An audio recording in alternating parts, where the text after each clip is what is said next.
In this video, we will discuss Marx's concept of class. Marx discusses a lot about class, but he did not give a clear and organized explanation of what it means. In his Capital, Volume 3, he asks, what makes a class? He then wonders why wage earners, business owners, and land owners are considered the main social classes. At first, it seems like it is because they get money from their work, their businesses, or their land. But Marx disagrees with this idea. If we go by this, then even doctors and government workers could be considered classes. So, according to Marx, income is not the key to understanding class.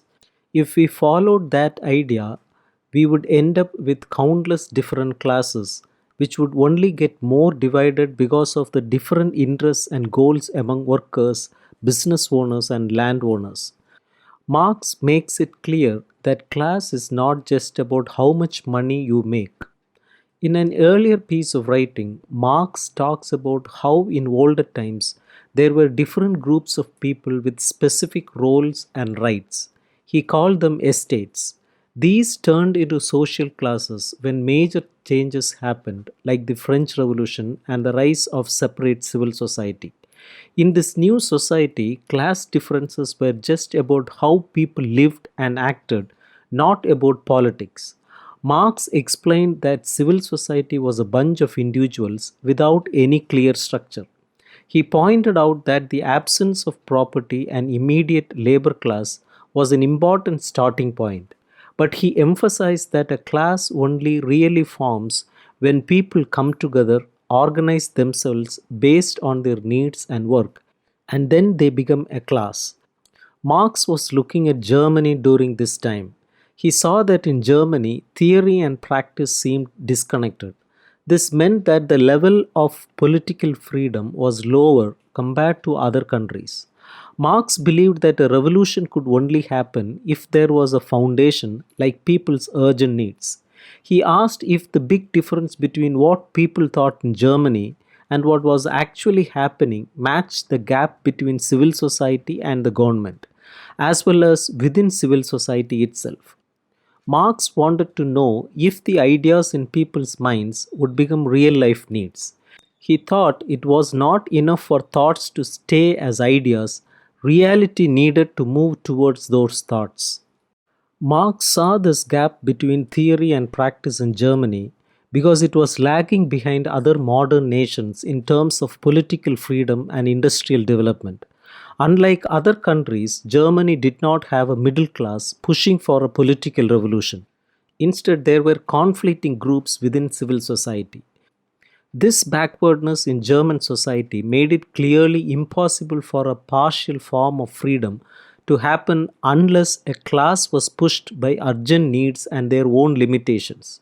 This class turned out to be the proletariat, a group within civil society.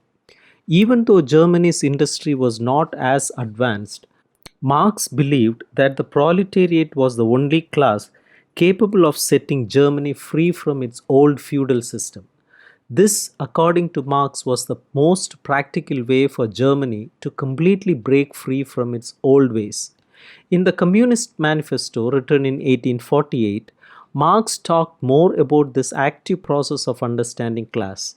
He pointed out that throughout history there have been two main opposing class relationships that have always been at odds with each other. These clashes involve different groups like free people and slaves, powerful leaders and commoners, lords and servants, and in the end, the wealthy bourgeoisie and the working class of capitalism. Marx highlights the dynamic and active nature of class composition. He explains how the bourgeoisie and the proletariat, which make up the modern working class, emerged as opposing and conflicting groups through a long history of struggles. For Marx, the proletariat was the true revolutionary class, while he acknowledged the existence of other groups like the lower middle class, small business owners, shopkeepers, craftsmen, and farmers. He saw them as essentially conservative and ultimately resistant to change. Even if these groups were revolutionary, Marx believed they would only stay that way if they followed the lead of and eventually merged into the proletariat. This would make them fight not just for their own interests against the power of capital, but for the future interests of society as a whole. Marx even considered that the lowest social groups, known as the lumpen proletariat, might have potential for change. However, he warned that due to their difficult living conditions, they were more likely to be used as tools by revolutionary forces. What is interesting in Marx's view of class as an active process is that he acknowledged the possibility of class formation across different social groups and occupations as long as it was guided by the proletariat.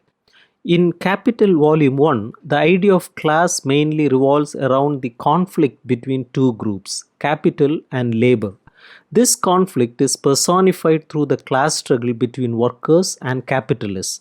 Marx does not explicitly define class here, but rather explores it as his argument unfolds.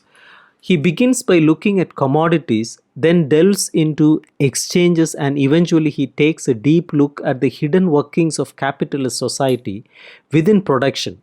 It is through this analysis that Marx identifies the class relationships at play.